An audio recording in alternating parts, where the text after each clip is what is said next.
Exactly a week after the monster intensity 7.8 quake hit and laid widespread damage to lives and property in the hard-hit southern Mindanao regions. One bright spot the government can relish is the restoration of power on a close to 98% completion rate. Even better, the juice is back in all 24 hospitals adversely affected by the quake, as we hear the full report from our Carlo Candelaria.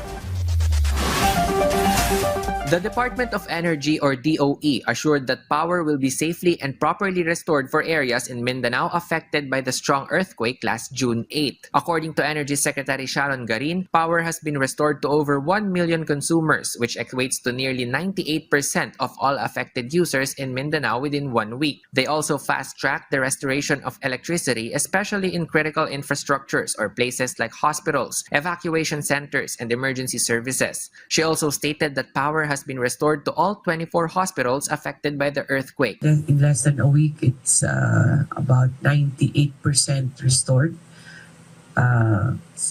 Most of the hindi na re-restore ay yung mga bahay talaga na nasira at delikado i-connect or mga structures na kailangan pa i-inspect for safety.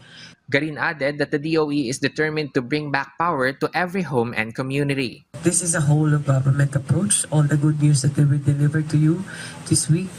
It has been an interagency, not only of the DOE family, pero kahit po pag-restore sa Mindanao, we've been coordinating closely with Sec Vince of DPWH, Sec Banoy of DOTR, even LGUs. Meanwhile, the Energy Department announced the movement of petroleum product prices tomorrow. Gasoline prices may see a rollback of 32 centavos or an increase of up to 1 peso and 68 centavos. Diesel may have a rollback of 3 pesos and 71 centavos up to 5 pesos and 71 centavos, while a rollback of 50 centavos to 2 pesos and 50 centavos is expected for kerosene. The world market is reportedly reacting to the expected peace deal between the United States and Iran. Hopefully within the week, the agreement is signed.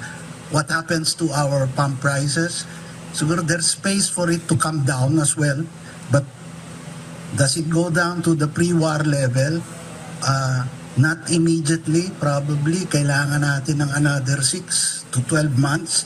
It's really just an issue of restarting the supply that was disrupted by the war. According to the DOE, they are already studying other measures to address the country's energy issues as well as long-term solutions to reduce the Philippines' dependence on imported oil. Carlo Luis Candelaria for The Nation.